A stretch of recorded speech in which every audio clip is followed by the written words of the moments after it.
invitamos al escenario al doctor Gerald Corso para su conferencia Visión de la investigación sobre datos de modelos globales, cambio climático, eventos extremos e inteligencia artificial. El doctor Corso tiene una amplia experiencia en la modelización de los recursos hídricos utilizando tecnología avanzada de TIC. Desde hace 4 años trabaja en el uso del conjunto de modelos hidrológicos mundiales y su incertidumbre para el análisis del cambio climático.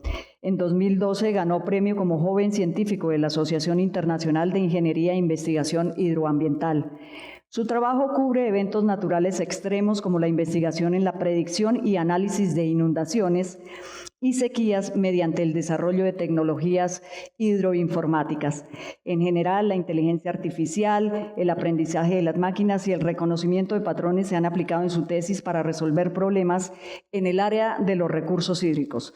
Ha trabajado en diferentes instituciones internacionales en Holanda y México, ha coordinado las estadísticas del inventario de acciones de adaptación y mitigación del cambio climático para América Latina, presentada en el Fondo Mundial para la Naturaleza en 2012.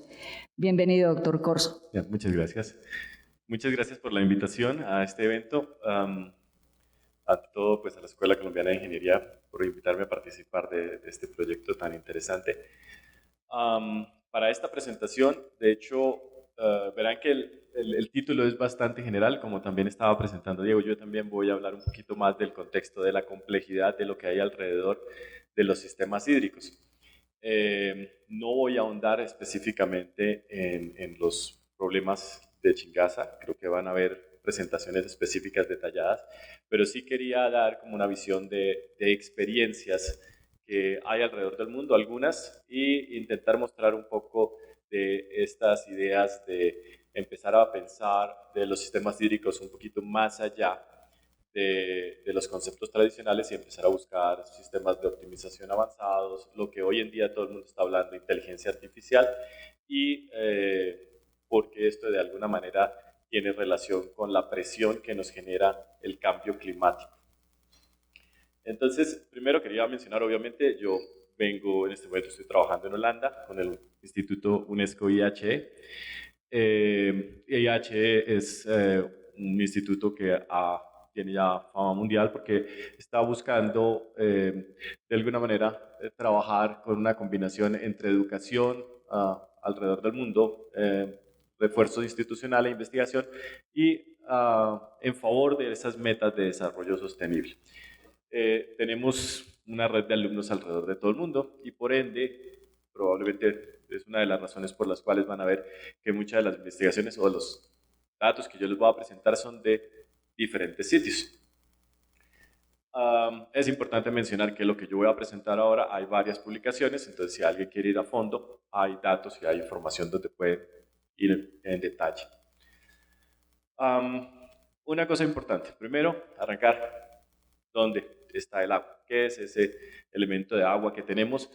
En muchas conferencias internacionales he visto que arrancar con este elemento es vital para que nos demos de cuenta realmente que el concepto de escasez del agua, el agua que tenemos en este momento, el 100% del agua que tenemos, el 3% es agua fresca, de ese 3% tenemos en la superficie del agua solo el 0.3% y de ese 0.3% lo que tenemos en los ríos solo es el 2%. Entonces tenemos agua subterránea en la atmósfera, en nuestras ciudades y para nuestro medio ambiente, muy importante. Problemas. En todo el mundo realmente se va todo a una cosa muy sencilla, la cantidad y la calidad. Y eso está asociado también a un elemento dinámico. ¿Cuándo tengo yo agua? ¿Ven? Inundaciones o sequías. A veces tengo demasiada, a veces tengo muy poquita. Y la otra es la calidad, que la tengo, pero no la puedo usar, como el mar. Ahora, ¿cómo se ven esos problemas? Primero, la calidad. Tenemos contaminación minera, tenemos contaminación urbana, tenemos situaciones como la que están viendo en este momento en las imágenes, que la industria genera todo tipo de combinaciones que son difíciles de trabajar y de tratar. Tenemos problemas de inundaciones. Se argumenta que es cambio climático o se argumenta que es un problema en el diseño de una infraestructura, se argumenta que es problema en el mantenimiento de una infraestructura o que hay deterioros que hay en diferentes partes, como lo que están viendo en este momento. Esto fue en la ciudad de Cúcuta. Hace un par de años el río se comió una urbanización que estaba recién construida o otra urbanización que completamente se inundó. Obviamente la lluvia fue un exceso histórico, entonces sí había un elemento de cambio climático, pero también hay otros elementos de diseño. El problema de las sequías, algo muy interesante. En el 2013 participé de una conferencia de la Sociedad de Ingenieros Mexicanas porque había una sequía y nadie sabía realmente cómo empezar a tratar. Obviamente el gobierno lo primero que hizo fue que creó un fondo para ayudar a todo el mundo cuando tuviera sequía. Pero la pregunta era, y ustedes se la pueden hacer, ¿cuándo empieza una sequía? ¿Sí? ¿O cuándo termina la sequía? ¿Sí? ¿Cómo identifico que hay una sequía? Esas preguntas son claves y muchas veces están asociadas al uso que le damos al agua y tal vez la distribución que le damos. Esto que están viendo en este momento en la pantalla es un juego serio que se creó hace unos cuantos años con la organización The Nature Conservancy y yo lo utilizo porque es un ejemplo excelente para mostrar los problemas que hay de distribución. El juego serio fue basado en un modelo físico que tardó más de 5 años en ser construido, en donde le colocaron todos los datos de acá de Colombia, del Magdalena, y le colocaron una serie de elementos proyectados, y lo que querían era, de alguna manera, representar el Magdalena de una manera abstracta y colocar una serie de indicadores que me decía de qué manera esa cuenca estaba teniendo diferentes tipos de estrés, y los que hablamos hace un par de minutos. El medio ambiente requiere agua, las ciudades requieren agua, los distritos de riego necesitan agua. Cuando se me baja los niveles, cuando entro un momento en donde no hay suficiente agua, ¿a quién se la doy? Entonces entran momentos de estrés en donde si necesito producir energía o si necesito el agua para mis alimentos, para la producción del alimento de todos ustedes, hasta exportación, o cómo está nuestro medio ambiente, tener cuidado con él. Y al final, obviamente, las ciudades. Algo interesante, y la razón por la que mencioné este juego, es porque hay indicadores de estrés en todas las variables que estamos hablando, pero el que genera todo este estrés al final es, en muchos casos, es el agua, la lluvia. Eso que están viendo arriba es el promedio anual de lluvias de 30 años, cómo va variando. Se imaginarán que hay una gran incertidumbre en saber esa fluctuación, esa variabilidad. Y para eso, un ejemplo, este es la cuenca Guayubín en República Dominicana y quería que simplemente analícenlo. ¿Cómo podrían ustedes decir cuándo hay una inundación o cuándo hay escasez? Esos son datos medidos. Pero no es fácil decir ahí si alguno de estos valores de precipitación está generando algún problema o no. Depende de la cuenca, depende de sus características. Estos datos no sirven de nada si no se tiene un análisis profundo. Pero si vamos a mirar solo la lluvia sin saber qué consecuencia tiene, podemos fácilmente transformarlo, o lo que hacemos muchos que analizamos sequías es convertirlo en indicadores. Este es un indicador de sequía, es el Standardized Precipitation Evapotranspiration Index, que es el utilizado en Estados Unidos, en muchos sitios. Ustedes dan Google, quiero saber cómo están las sequías, drought en el mundo, drought monitoring, monitoreo de sequías, y van a encontrar que este indicador está diciendo que cuando esta serie de tiempo se baja de un valor determinado, un umbral, que en este caso es 1, es equivalente a una desviación estándar, hay una anomalía. Es algo que en la lluvia no era común y estaba por debajo de lo esperado. Pero eso es en un solo punto. Esto es un estudio que hicimos en Brasil, en Campinas, y está mostrando la variación en espacio y tiempo de un evento de inundación. Como ven, la cuenca, la lluvia no le llega de una manera homogénea. Está completamente distribuida y va a depender del patrón atmosférico que le estaba dando la lluvia. Eso se ve así. Si voy a integrar cómo se generó el evento en una figura tridimensional, se puede ver algo bastante interesante. Esta es una de las cosas que me motiva a mí a empezar a pensar en inteligencia artificial, que empieza a pensar que estos elementos son bastante complejos, pero son como elementos visuales que si podemos aprenderlos, pueden ser una manera interesante de utilizar nuevas tecnologías. Otro componente importante, ya como lo estábamos mencionando, lo estaba mencionando el rector de la Escuela de Ingenieros, modelos numéricos ya existen. Las ecuaciones de Navier-Stokes vienen siendo desarrolladas y analizadas ya por muchos años. Las capacidades computacionales han avanzado desde el año 1980 hasta hoy. Yo participé en un proyecto de cambio climático en el 2011, en donde habían solo 7 modelos globales que hacían eso que están viendo en la pantalla, generan grillas para determinar qué es lo que está pasando en cada parte de la Tierra. Hoy en día hay más de 120 modelos, hay muchos escenarios en los que se desarrolla qué es lo que va a pasar. Entonces hay datos que nos están diciendo qué es lo que hay en este momento en la Tierra, más o menos qué es lo que está pasando, y también nos están diciendo un poquito más qué es lo que puede llegar a pasar en el futuro. ¿Eso qué nos da? Que tenemos una gran disponibilidad de datos de modelos globales atmosféricos, tenemos modelos hidrológicos globales. En este momento pueden también hacer búsqueda y van a ver que encuentran que hay hasta 15 días de pronósticos casi en todos los ríos de la Tierra. Obviamente algunos aproximados, otros no tan aproximados y otros bastante erráticos, pero ya hay información. Hay sistemas de pronósticos globales, hay sistemas de percepción remota en tiempo real. Y los distingo todos, aunque muchos de ellos se tienen una combinación de información para mejorar lo que hay.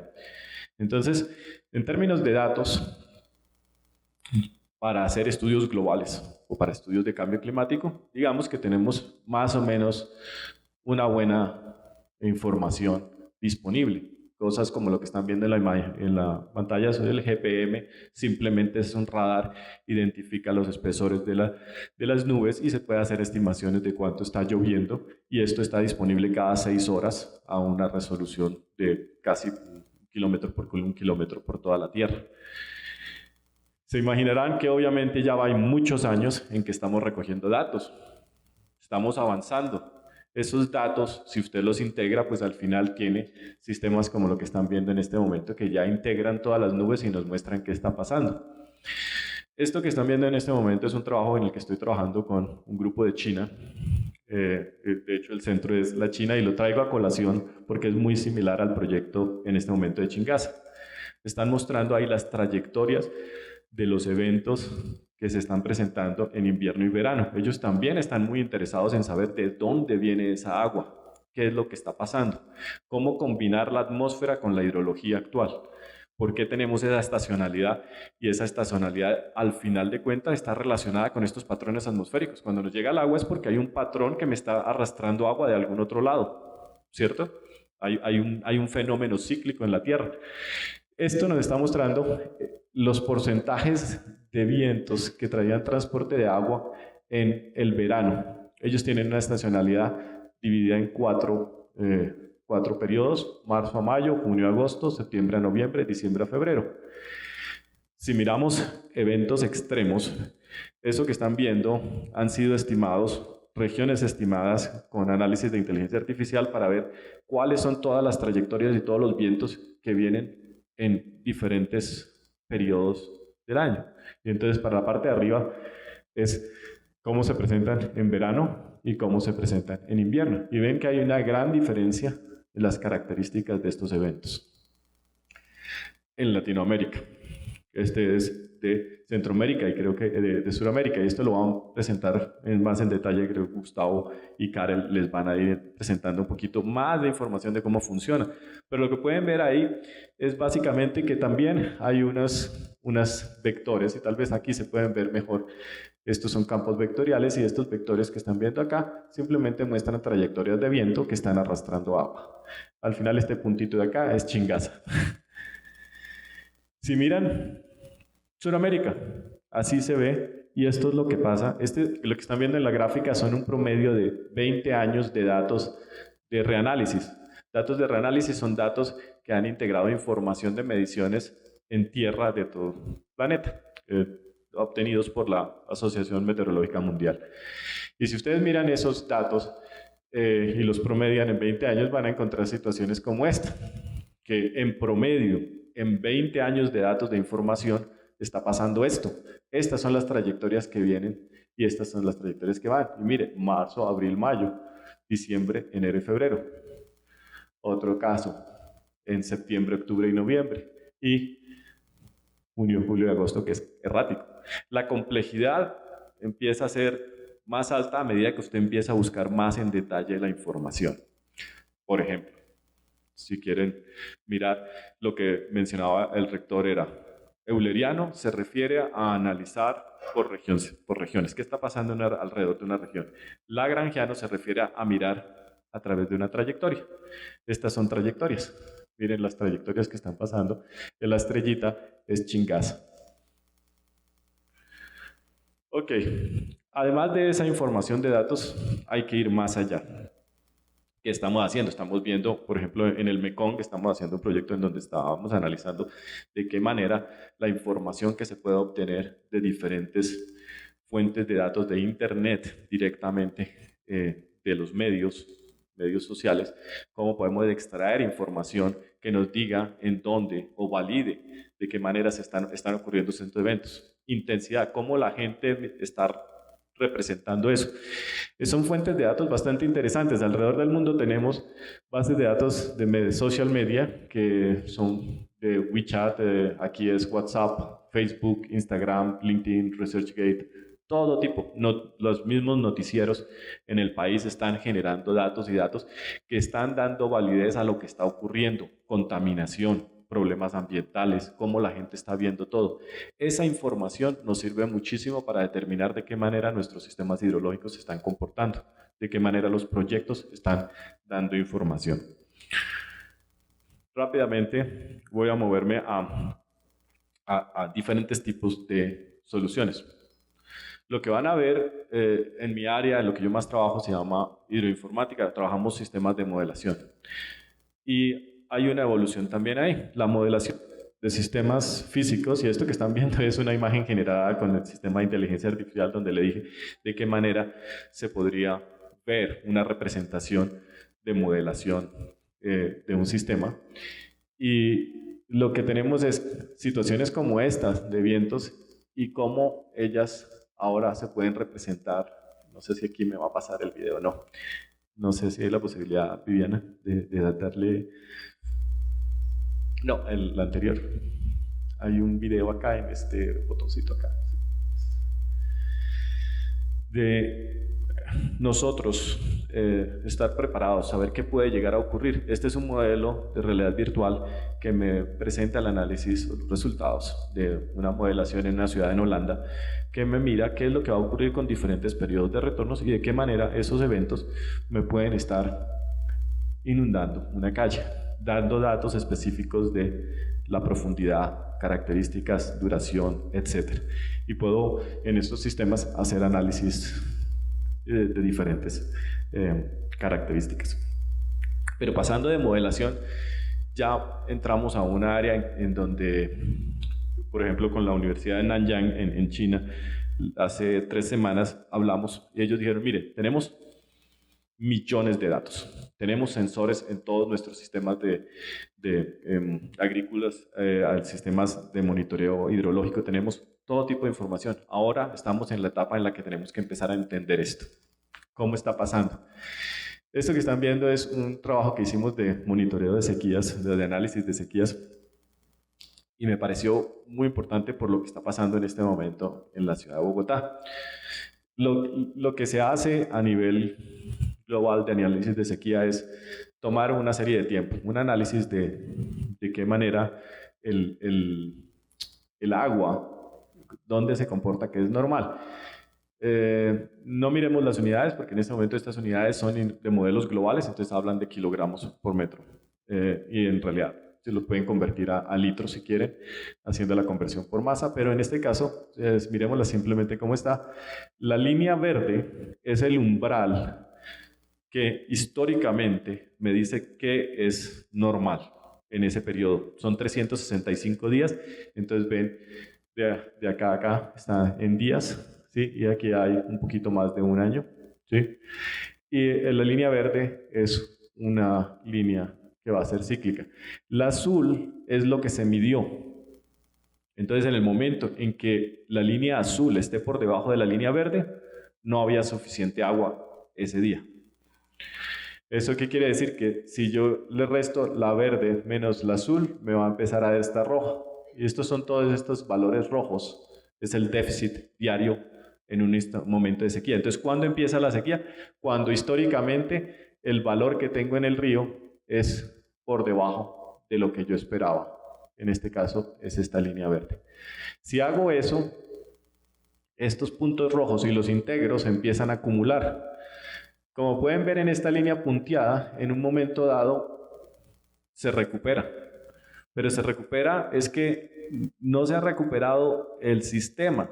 En este momento ya empezó a haber más agua de lo que yo necesitaba, de lo que había históricamente, empieza a haber otra vez un valor normal, pero el volumen que yo tenía de déficit todavía no se ha recuperado. Entonces, el momento en que la sequía vuelve a un espacio normal es cuando el déficit se compensa. Entonces tarda un tiempito más, básicamente. Esto lo hicimos para toda la Tierra, analizando más de 20 años y empezamos a generar una metodología en la que mirábamos las variaciones de las diferentes regiones y las integrábamos, sacando series de tiempo donde miramos que en todo el planeta Tierra siempre hay anomalías, porcentajes de áreas que están en sequía. Lo dividimos por climas, pero tal vez más interesante que empezar a ver que nuestros resultados coincidían con los valores históricos es ver que generamos análisis, por ejemplo, esto es en México, y fíjense que podemos con los valores de sequía sacar diferentes valores de intensidad, identificar de qué manera esas sequías se están propagando, están creciendo, están desapareciendo, de qué manera ellas se comportan, no solo en una pequeña región, pero también, por ejemplo, en Colombia. Esto también se hizo un análisis por 20 años, o en toda Sudamérica. Hay todo tipo de análisis. Empezamos a mirar también que como estos son frecuencias, se dieron cuenta que obviamente tenemos estaciones de lluvia y pasan todos los años, empieza la temporada de lluvia, es algo seguro. Entonces, ¿cómo podemos empezar a mirar esas variabilidades? Creamos una metodología en la que determinábamos las características de esas sequías y cómo año a año venían cambiando. Y si ven, en los últimos años hay un incremento de eventos de sequía que nos dice obviamente hay cambio climático, de alguna manera se está viendo reflejado en ese estrés que estábamos hablando. Estas son gráficas un poquito más complejas que no voy a entrar en detalle, pero a lo que quería también llegar con este espacio de sequías es que también con sistemas inteligentes lo que estamos haciendo es que mirando esos patrones, como ven que empiezan a cambiar, crece la sequía o desaparece la sequía, si ustedes lo analizan en detalle, hay una secuencia de patrones espaciales que cambian y eso me permite a mí decir que si yo miro la relación con la que eso está creciendo y cambiando, yo puedo determinar de qué manera probablemente va a impactar una región o un cultivo. Lo que hicimos en la India, en una de las zonas de mayor producción de arroz del mundo, es determinar, esto es la zona de producción en Bihar, todo es de agua lluvia, esa zona, y lo que están viendo son los porcentajes de las anomalías de elementos de sequía, y eso se utilizó para crear modelos en los que encontramos modelos de inteligencia artificial que encontraron una relación muy alta que permite a esa región estar preparada en el momento en que viene esta sequía, ya saben cuál va a ser su impacto y de qué manera tomar acciones. Hicimos obviamente buscar trayectorias alrededor de toda la región de la India y eso también se publicó, creamos una nueva metodología.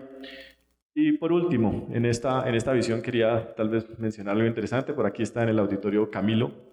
que también hizo algunas cosas interesantes en estas metodologías. Es un exalumno de la escuela que trabajó con nosotros en un programa de doble titulación en Holanda.